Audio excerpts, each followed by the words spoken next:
Hello students, this is Shaheen and in this particular lecture video we will be considering chapter number 5 that is organizing। और organising में हम discuss करेंगे आज delegation और उससे important related terms की delegation से रिलेटेड टर्म्स होती क्या है। डेलीगेशन का मतलब पहले समझ लो, डाउनवर्ड ट्रांसफ़र ऑफ अथॉरिटी। जैसे ए पर्सन है और ये कमांड दे रहा है, इससे नीचे एक सबऑर्डिनेट बैठा है बी नाम का, ये कह रहा है कि ये काम आपको इस तरीके से करना है। डाउनवर्ड जब शिफ्ट होती है रिस्पॉन्सिबिलिटी नीचे, अथॉरिटी पावर्स जब डिस्ट्रीब्यूट हो जाती है नीचे from a superior to subordinate, ये सुपीरियर है और ये अपनी पावर्स किसको दे रहा है, सबऑर्डिनेट को। क्यों?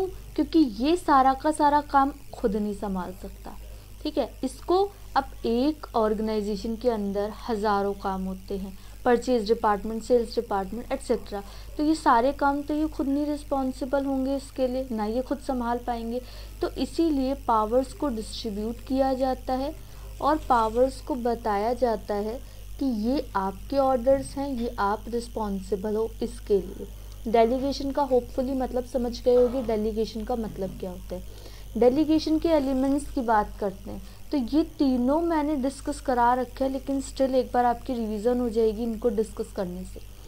सबसे पहले होती है अथॉरिटी, देन इसका एलिमेंट होता है रिस्पॉन्सिबिलिटी, ये लिखते जाओ साथ साथ में, अथॉरिटी, रिस्पॉन्सिबिलिटी एंड अकाउंटेबिलिटी। मैं आपको रिवाइज करा देती हूँ, मैंने क्या एग्जाम्पल दिया था। अथॉरिटी का मतलब होता है पावर्स देना, रिस्पॉन्सिबिलिटी का मतलब है उस पावर को सही इस्तेमाल करना पॉजिटिव वे में, और अकाउंटेबिलिटी का मतलब होता है जो भी आपने इस पावर का इस्तेमाल किया है वो उसका अगर रिज़ल्ट नेगेटिव आया है तो आप उसको जवाब दोगे। जैसे कि मैंने एक एग्ज़ाम्पल दिया था कि मैंने बोला कीज़ दी मैंने एक बच्चे को, और मैंने बोला कि जाओ जाकर लॉकर से ये 12th की बुक्स उठा लाओ बिजनेस स्टडीज़ की। ये एक काम तो मैंने जब उसको ये पावर दे दी, की उसके हाथ में दी। अगर मैं की नहीं देती और कहती जाओ 12th की बिजनेस की बुक ले आओ, तो एट दैट मोमेंट वो बच्चा कहेगा मैम लॉकर में तो लॉक लगा हुआ है। जब लॉक लगा हुआ है मैंने कहा नहीं मुझे नहीं पता, लेके आओ।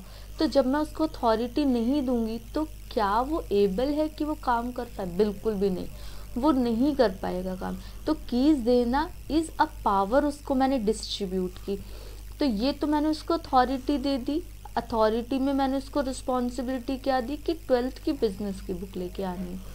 अब वो रिस्पॉन्सिबिलिटी उसके हाथ में है, वो उसको ठीक तरीके से लेके आएगा। अब अगर वो 12th की बुक्स ना लाकर 11th की बिजनेस की बुक ले आए, तो अब मैं उससे पूछूंगी कि भाई आप क्यों नहीं लेके आए, you are accountable for this, कि आप क्यों नहीं लेके आए 12th की बुक। तब आप what ever be the reason कि मैम मिली नहीं, या जो भी आप एटसेट्रा रीजंस देना चाहो कि मैम इस रीज़न की वजह से ऐसा ऐसा हुआ। तो अब अथॉरिटी का मतलब होता है कि जब आप राइट इंडिविजुअल को जिम्मेदारी देते हो, कमांड देते हो एक्शन के लिए, और स्कोप ऑफ हिज पोजीशन, उसकी पोजीशन के हिसाब से। जैसे स्केलर चेन हमने पढ़ा था ना, स्केलर चेन क्या होती है, जब यहाँ पे आपकी distribution A B C D E F पढ़ा था। अब ये इसको इससे रिस्पॉन्सिबल होगा, इसको कमांड देगा, ये इसको कमांड देगा, ये इसको रिपोर्ट देगा। मतलब रिपोर्ट ऊपर सबमिट होगी, कमांड नीचे जाएगी। देख रहे हो? तो ये है job positions, level and organisation. जो भी मैंने बताया उसको भी अगर आप मेमोराइज करते हो तो आप खुद बना के लिख सकते हो अथॉरिटी के बारे में अच्छे से। बहुत ही क्रिस्टल क्लियर हो जाने चाहिए ये टॉपिक्स आपको। अथॉरिटी रिलेशनशिप यही सब बताया हुआ है, सुपीरियर के पास इतनी पावर्स होती है। अब रिस्पॉन्सिबिलिटी की बात की गई है कि रिस्पॉन्सिबिलिटी क्या होता है। रिस्पॉन्सिबिलिटी एक ऐसी ऑब्लिगेशन है सबऑर्डिनेट की कि वो उसको प्रॉपरली असाइन करेगा, ड्यूटी असाइन करेगा। और ये भी कहाँ से अराइज होती है, सुपीरियर सबऑर्डिनेट के रिलेशनशिप को ये जितना ही क्लियर होगा रिस्पॉन्सिबिलिटी उतनी ही अच्छी होगी। ए ने बी को क्लियर इंस्ट्रक्शन दिए हैं कि ये ही सामान लेके आना है, तो उसके लिए वो काम करना ज़्यादा इजी हो जाएगा। Accountability, delegation of authority undoubtedly empower an employer to act for his superior, but superior would still accountable for the outcomes. तो आउटकम जो भी आया, चाहे आउटकम पॉजिटिव आया, नेगेटिव आया, वो उसके लिए रिस्पॉन्सिबल है और वो उसके लिए अकाउंटेबल है। नेक्स्ट देखो, अकाउंटेबिलिटी का बारे में बताया हुआ है इन्होंने। अब तीनों का डिफरेंस देखते हैं, उससे ज़्यादा क्लियर होगा। चलो 3 पॉइंट है, देखते हैं इनको वन बाय वन। 4 पॉइंट है। सबसे पहला पॉइंट कह रहा है इनकी मीनिंग का। अथॉरिटी में राइट टू कमांड आती है, कमांड दी जाती है, पावर दी जाती है। जब रिस्पॉन्सिबिलिटी एक ऑब्लिगेशन है कि ये आपको काम करना ही करना है, और ये आंसरेबिलिटी है। ये कमांड है, ये परफॉर्म करने की ऑब्लिगेशन है, और ये आंसरेबिलिटी है। तो ये जब आपसे डेफिनेशन वगैरह पूछी जाएगी या क्वेश्चन पूछा जाएगा उससे रिलेटेड, तो आप ये डाल सकते हो। डेलीगेशन, कैन बी डेलीगेटेड, ये डेलीगेट हो सकती है। ये can not be entirely delegate, मतलब पूरी की पूरी जिम्मेदारी किसी और को दे दो, पावर्स दे दो पूरी तरीके से। हाँ, हम पावर्स किसी को भी दे सकते हैं, लेकिन उसके लिए रिस्पॉन्सिबल हम भी होंगे। मैंने ए को दिया, ए ने काम दिया बी को, मैंने बोला था कि कीज़ लेके आओ, पूरी की पूरी तरीके से रिस्पॉन्सिबिलिटी बी को दे दी।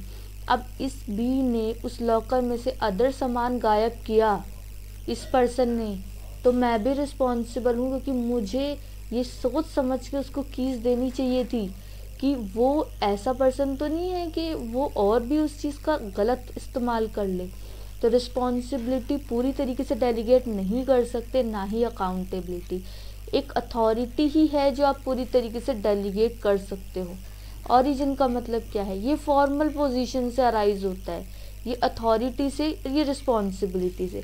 फॉर्मल पोजीशन मतलब एक पोजीशन मिलती है जो कि ऑर्गेनाइजेशन में होती है, उससे आपको जब अथॉरिटी हो जाएगी उसके बाद सेकंड स्टेप में रिस्पॉन्सिबिलिटी आएगी, फिर थर्ड स्टेप अकाउंटेबिलिटी किससे अराइज होगी? रिस्पॉन्सिबिलिटी से।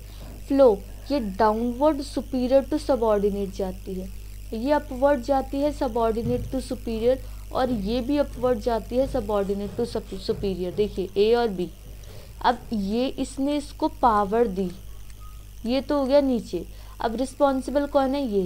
ये इसके लिए रिस्पॉन्सिबल है, और जवाब कौन देगा? ये इसको जवाब देगा। समझ गए? तो ये सारी चीज़ें थी इससे रिलेटेड। कोई भी डाउट हो तो आप कमेंट सेक्शन में बता सकते हो इससे रिलेटेड। तो उसके बाद नेक्स्ट लेक्चर वीडियो में हम लोग कंटिन्यू करेंगे इसका नेक्स्ट पार्ट। तो stay tune and be happy.